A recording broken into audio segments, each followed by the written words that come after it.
क्योंकि सास भी कभी बहू थी कि आने वाले एपिसोड में आप देखें कि अंगद बोलता है माँ को कि माँ आप ऐसा क्यों कर रही हैं, आपको नहीं दिखाई दे रहा है कि परी की रो रो कर आंखें लाल हो गई हैं, वो बेहोश हो जा रही है, लेकिन आप अभी भी अपनी ही बात अड़ी हुई हैं। तुलसी बोलती है मुझे नहीं दिखाई दे रहा है कि तुम लोगों को नहीं दिखाई दे रहा है, मुझे पता है कि हाँ परी ने मेरे साथ में जो किया, अगर कोई दूसरी माँ होती तो यहाँ पर खड़ी भी नहीं होती। हिम्मत भी बोलता है कि हाँ भाभी आज आपने जो किया वो अच्छा नहीं किया। तो वो बोलती है कि तू मुझे लेके ही क्यों गया था कोर्ट, मैंने बोला मना किया था ना कि तू कोर्ट मत लेके जा मुझे। तो वो बोलता है कि आप गई भी थी तो आप हमारे पक्ष में गवाही नहीं दे सकती थी। तो तुलसी बोलती है नहीं मैं झूठ नहीं बोल सकती हूँ, जो सच है मैंने वही बोला है। तो अंगद बोलता है कि आपको ही सच पता है माँ, आपको क्यों नहीं समझ में आ रहा है कि आपको जो पता है वो सब गलत है। ये वृंदा ने हमारी ज़िंदगी में जहर खोल के रखा है, आप अभी भी क्यों उन लोगों की बातों पर विश्वास कर रही हैं। वो बोलता है कि आज मैं इसका फ़ैसला करके ही रहूँगा, मैं ये वृंदा की फ़ैमिली को सबक सिखा के रहूँगा। मैंने आज तक चुप रहा, आपके कहने पर मैंने उसे जॉब दिया, उन लोगों को झेला, लेकिन आज के बाद नहीं, मैं जा रहा हूँ उन लोग के पास में। उसके जाने के बाद में हिम्मत बोलता है कि चल रितेश हम लोग साथ में जाते हैं और अब मेहर भैया को हम लेके आएंगे।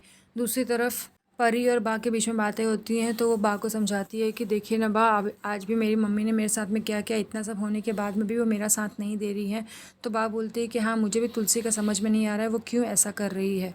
परी बोलती है मैंने तो समझा था कि नोएना आंटी बहुत अच्छी हैं, वो हमेशा पापा का सपोर्ट करती हैं, इसलिए मैंने उनको फ़ोन करके भेज दिया था उनके पास में। दूसरी तरफ अंगद चौल में पहुंचता है तो तमाशा करना शुरू कर देता है। वृंदा घर में ज़ोर ज़ोर से आवाज़ करना शुरू कर देता है। तो उसका भाई बोलता है तू यहाँ पे क्यों तमाशा कर रहा है।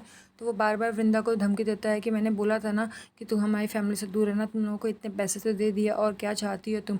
तो वृंदा बोलती है मैंने कुछ भी नहीं किया। उसका भाई भी बोलता है कि आज के बाद यहाँ पे आना हुआ तो उसको बाहर निकाल देता है, लेकिन वो बाहर जाकर भी तमाशा करता है। तो फिर साथ में सारे लोग आ जाते हैं चौल के। वो बोलते हैं कि तुम यहाँ पे तमाशा क्यों कर रहे हो। तो वो बोलते हैं कि तुम से लोगों से इससे क्या मतलब, मैं यहाँ पे जो भी कर रहा हूँ इन लोगों से बात करने के लिए कर रहा हूँ।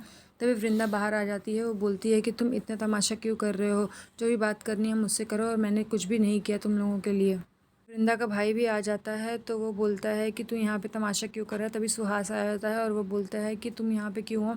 तो वो बोलता है अंगद की तुम क्या हो, इसके पीए हो क्या या पर्सनल असिस्टेंट हो, तुम यहाँ पे क्यों बात कर रहे हो।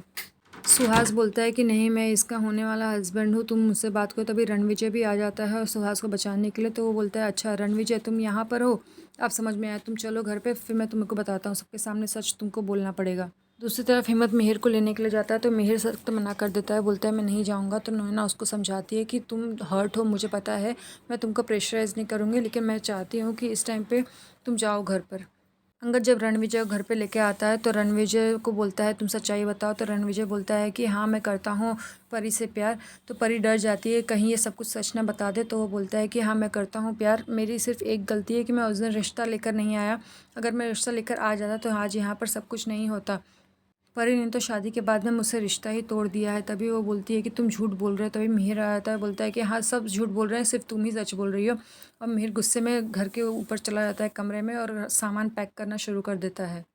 वो बोलता है कि मैं यहाँ पर तुम्हारे साथ में नहीं रह सकता। तो वो बोलती है कि हमारे साथ में इतने सारे झगड़े हुए, लड़ाई हुई, लेकिन आज तक ऐसा दिन नहीं आया कि हमने कभी भी बात सुलझाई ना हो, तुम हमेशा ऐसे क्यों करते हो। तो मिहिर बोलता है कि हाँ मुझे पता था तुम मेरे ऊपर ये इल्ज़ाम डालने वाली, तुम फिर से मुझे ही गलत ठहरा रही हो, इससे अच्छा मैं यहाँ पर रहूँ ही नहीं और तुमको छोड़ के चला जाऊँ। और वो गुस्से में घर छोड़ के चला जाता है।